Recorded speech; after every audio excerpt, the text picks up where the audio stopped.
Okay, well, let's go ahead and get started. Thank you all for joining. My name's Michelle Rich, and of course, I'm with the Iowa Afterschool Alliance. I think I know most of the names on our participant list and on the phone. So welcome. Thanks for being interested in advocacy. It's really important that your voice is heard. So thank you for spending time here with us today.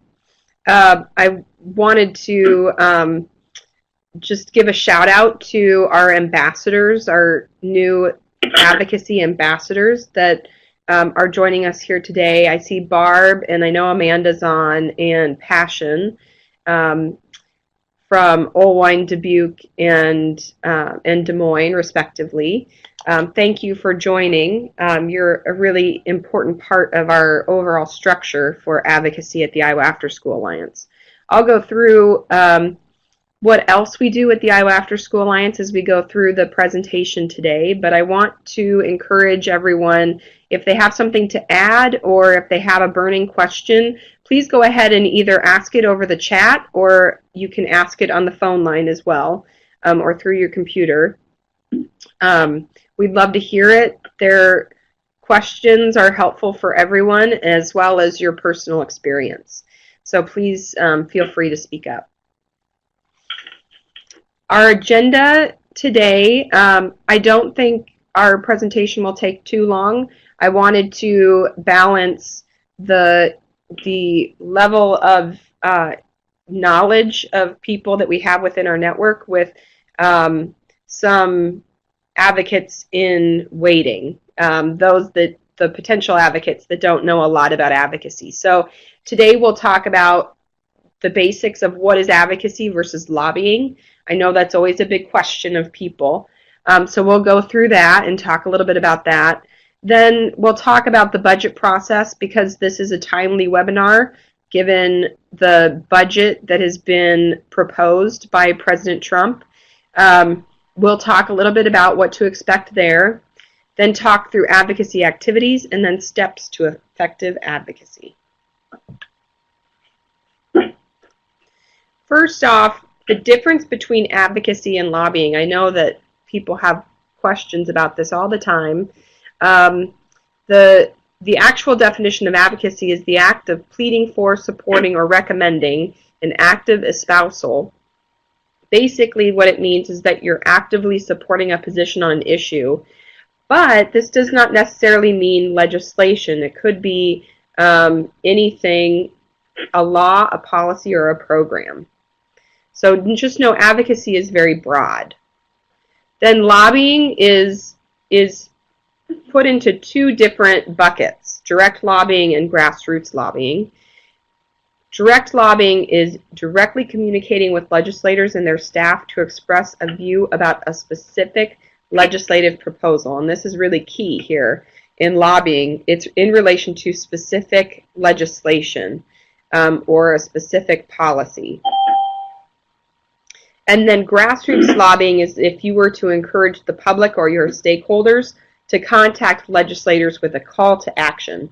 A call to action would be something like, in relation to what we're talking about today, parents, call Senator Grassley and tell him to fund 21st Century Community Learning Centers.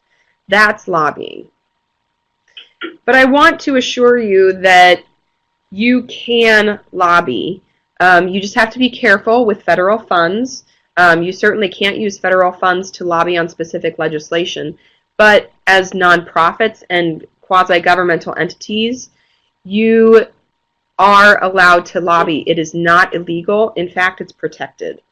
The IRS has a specific worksheet for organizations that engage in lobbying, and it's called a substantial part test, which just means the IRS wants to know that lobbying is not your main activity. So you can't have any substantial part of your activities go towards lobbying if you want to keep your IRS designation as a 501c3 or other entity that receives tax the tax write-offs. So you can lobby. I just want you to know that today we're talking about advocacy and education. So we're going to talk generally about how you engage in what's not lobbying. And yes, we will toe the line, but know that we'll never ask you to lobby. We simply ask you to educate and advocate. What is not lobbying? So there are no restrictions on these activities by the IRS.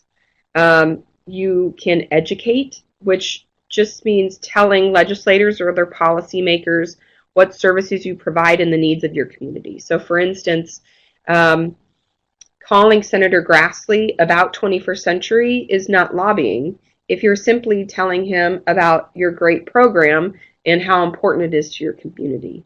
You haven't asked him to fund it. You haven't asked him to make a change in the legislation.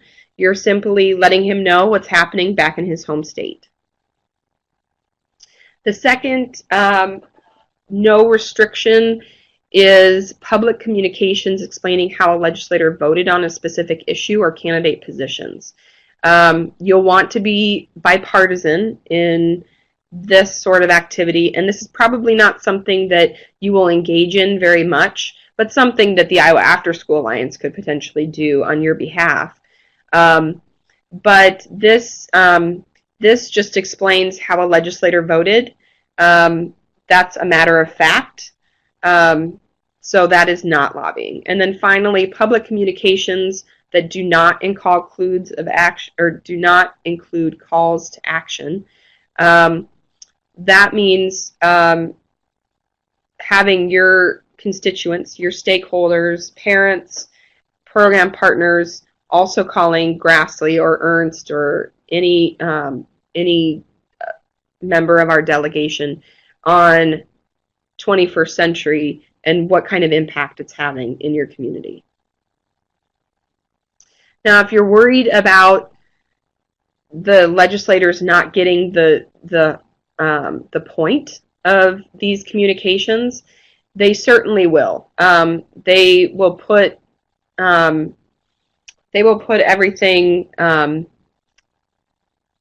or they'll make sense of it. Especially if they hear a lot about a certain program, they certainly understand that you're ultimately asking for it to be funded, but you're not doing that. We'll talk a little bit more about activities here in a bit, but it's really powerful if legislators hear from a number of different people on the same subject. And nobody has to ask for funding. They can simply talk about 21st Century.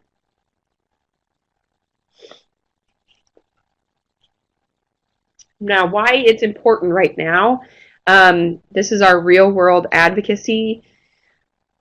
This is pretty timely given that, again, 21st Century has been eliminated from the FY19 budget. Despite it being a bipartisan program, previously, we've been in this position before. You'll all remember that.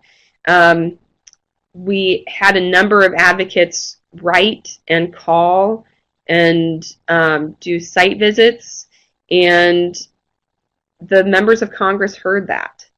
They didn't need to hear that it needed to be included in the budget process. They put two and two together, and they heard that 21st Century programs are making a difference.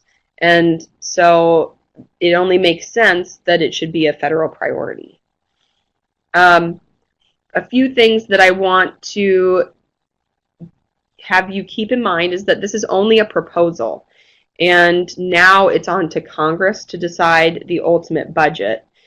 The president sets forth his priorities in his budget proposal to Congress. It's kind of like how our process works in Iowa, where the governor releases her budget and then the legislature creates their own.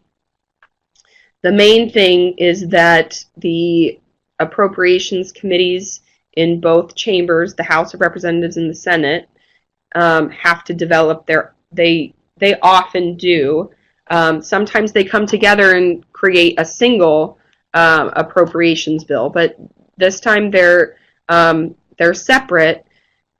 Each chamber will vote on their own appropriations or funding bill, and then they have to come together to agree on one, which is called a conference committee. And so there are a lot of opportunities within this process to impact the policies or the funding that goes into these bills. Occasionally they have public hearings, and certainly our partner at the Afterschool Alliance will be requesting a public hearing for 21st century and after school related funding. Now, if they get it, that would be huge, but a lot of different organizations and issues are also on the chopping block because of the federal government's priorities right now. So, so the request for public hearings will be pretty competitive, but we know that our legislators come back to the state in our districts and across the state to hold their own sort of public hearings. Their own, they might not be quite as formal as hearings, but they certainly are coming around the state listening to Iowans about what their priorities are. And so their advocacy, their own advocacy within their chambers should reflect what they're hearing at the local level. So what can you do? There are quite a few activities that are really impactful, and they're especially impactful if they're done all together and by a number of different partners and stakeholders. So be thinking about that as we talk through these activities. Obviously, contacting legislators is important, but thank them for their previous work on children's issues, especially 21st century. A big vote last year was Blum in Northeast Iowa. He voted in support of 21st century against party line. That was a huge win because our other Republicans did not do that. So I think what must have happened is that he heard about the impact that it's making in Northeast Iowa, and he said, I'm going to vote for that amendment because it's a priority in my district. So it's really important for them to hear from a lot of different people at multiple times. You can contact them through a lot of different means. Email, they have contact forms on their website. That's pretty easy just to submit those. Calls are also effective. They don't go directly to the member. They go to the switchboard or their the usually young people that they have sitting out in front of their desks in their offices that take calls and write down what they are, and they usually have a process for that because they want to see patterns in the calls. So it's not effective really to get a single call on one issue, but rather a lot of calls on a single issue. And they do track those. And then writing letters as well. Having your kids write letters would be a great strategy. Include a flyer on your program, but make sure that they know that it's a 21st Century Community Learning Center program that makes this possible. But include a nice note from youth about what they're doing or what they like about the program. Another option that I'd like you to consider is submitting a letter to the newspaper. In letters to the editor, which are the shorter pieces, often multiple, maybe 5 or 6 in the opinion editorial section, then also consider submitting an op-ed, which is a longer, more thought out piece with research and citations on your issue. And don't feel overwhelmed by something like that. I think you have there's a lot of research that you can draw on, but your own personal experience in your program is very powerful. So set it up either in a letter or an op-ed, your expertise. Especially if you're in a smaller community, you likely can get published very easily as an expert in your field. In the larger media markets, they have more competition for the op-eds. But sometimes, like in our Des Moines Register, they have local voices, a special section on that, or special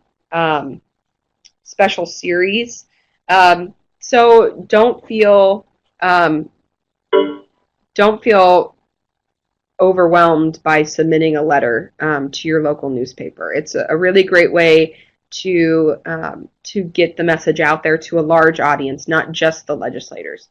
But to show you how important it is to get letters into your local paper, I ran into Grassley at the airport a week or so ago, and I sat down by him and I started chatting with him. And he mentioned something, I can't remember what he mentioned, but he said, I didn't see it in the Des Moines Register, so I don't know about that. He's reading the Des Moines Register every day, or as much as possible. They're taking notice of their local papers. So if you have a local paper and then a major media market in your district, I would suggest submitting it to both. So they're watching them for sure. Amanda had commented that parents writing letters is impactful too, and that's a good point. I think you have a lot of stakeholders in your program. I know when I go to advisory board meetings in Allamakee, the mayors are there. That's a really powerful voice. Parents too, yes. It's really important for our elected officials to hear from their constituents who are voting and saying this is a priority.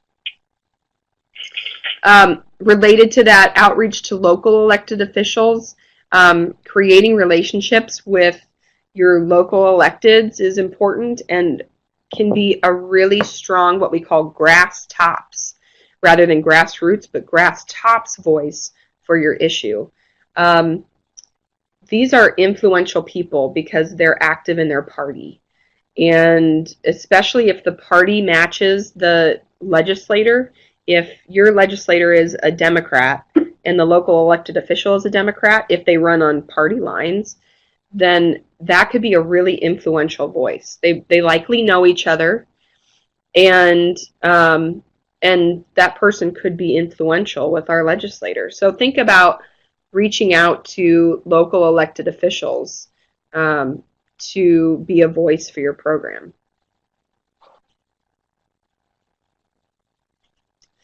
Next, social media. We all know how ubiquitous social media is these days. All of our legislators are on social media. So tag them on Twitter if you're on Twitter, or on Instagram. I'm sure they're on there too. Take regular pictures of those kids that you can and the activities that you're doing, and tag the legislator and say, hey, Ernst, look what we have going on in West Union today, and this is all the fun stuff that we're doing.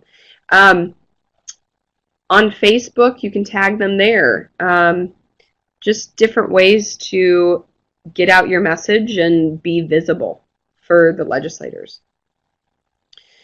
Like I had mentioned before, legislators are coming back to their districts and holding town halls and coffees. They might do, they could do more formal public hearings. I haven't heard about anything like that recently, but show up and ask questions. It can be as simple as, how do you support kids in our community, or what are you doing for kids in our community? Ask them pointed questions about 21st century. Do you support the program? So there are ways that you can be a local expert on this and position yourself to be that resource for legislators by showing up at their town halls and coffees. And, I've been looking at Young, Representative Young has been, I get his newsletter the most. So or most frequently. So I see the pictures that he sends. His town halls are not that crowded sometimes. So you have a good likelihood of engaging with the congressman at his events. Feel free to walk up to him and thank him for a vote that he might have taken, or just remind him, 21st century is really critical in our community, and I'll show you these pictures. Come prepared with a brochure to give him. So there are different ways that you can engage at the town halls or coffees. The coffees obviously will be usually smaller events, more informal than the town halls. And then finally, one of our best tools are site visits. They take a little bit more effort to do because you have to align with their schedules. But be sure to set up a site visit if you can, if you feel comfortable with that. Get the congressperson or senator on your campus, on your program site, and have them see it in action. I think that's the most effective advocacy tool we have. And when they see the impact that these programs are having on kids, and if you happen to have parents show up to pick up their kids and explain why this program is so critical to them holding down a job, that's going to be quite impactful to legislators.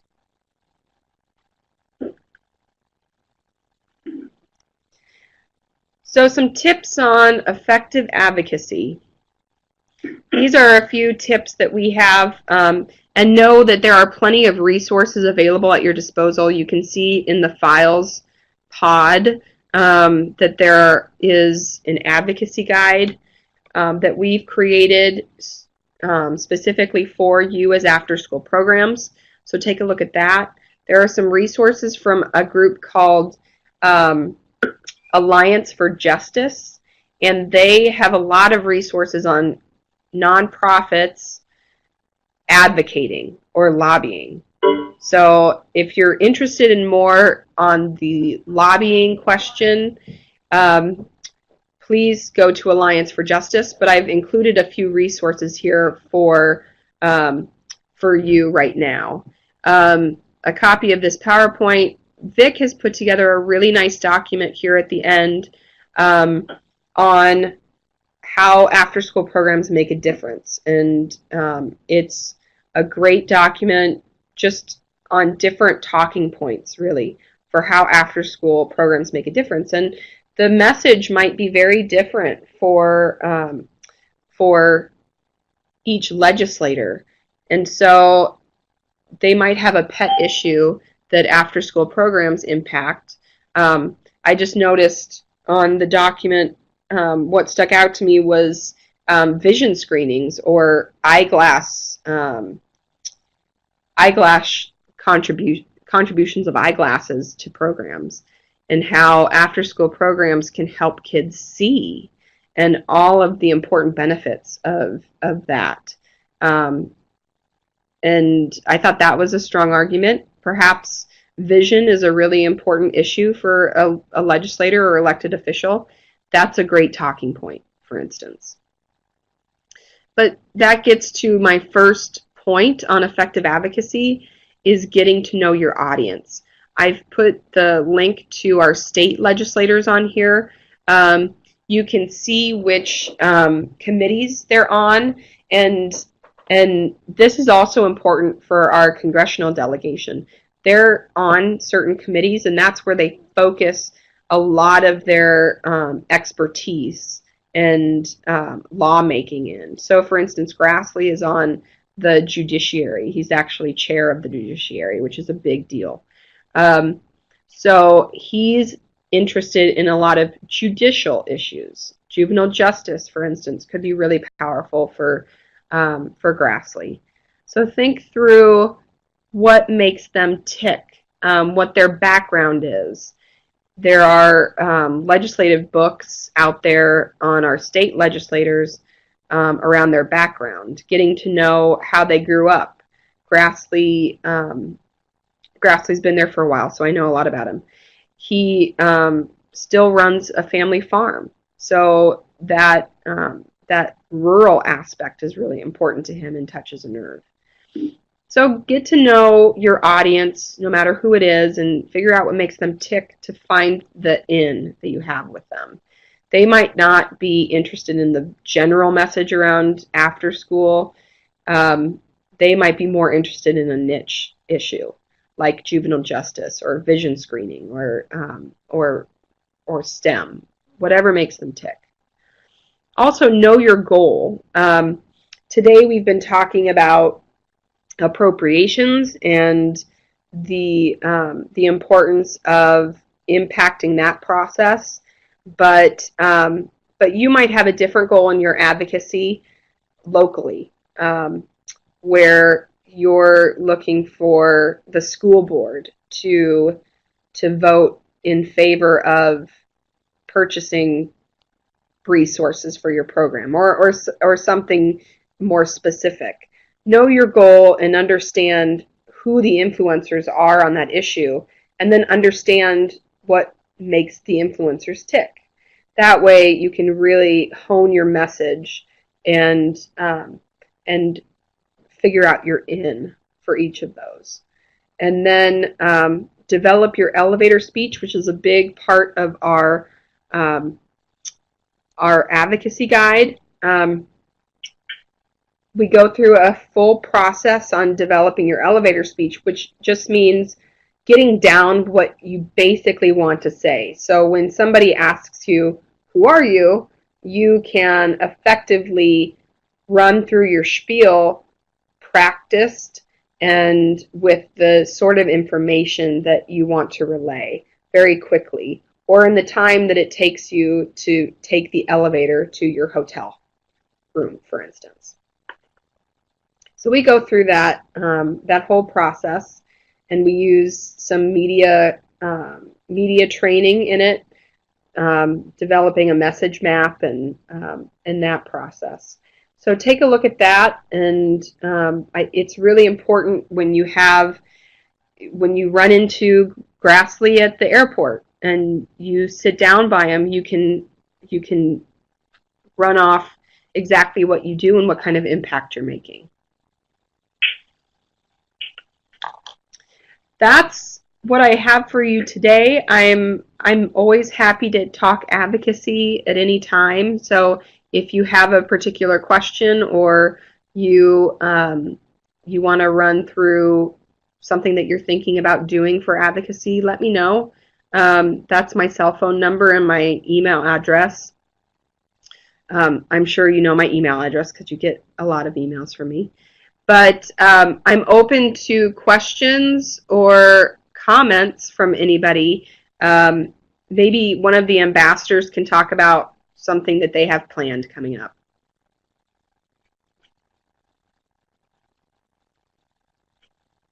Or that you're thinking about.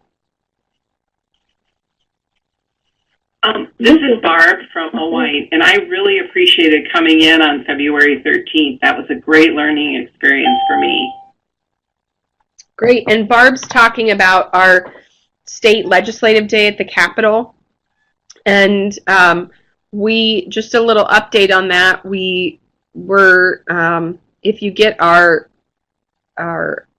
policy updates, you'll see an update on the legislative breakfast with pictures and a little bit about funnel week. We happen to be scheduled during funnel week, which means that bills have to get out of committee in order to be considered. So there are a lot of committee meetings that week. So it wasn't the best week to be there, but we had some great advocates at the Capitol, and they got a little tutorial on calling legislators out of the chambers to talk to them, although they weren't there because they were in committees.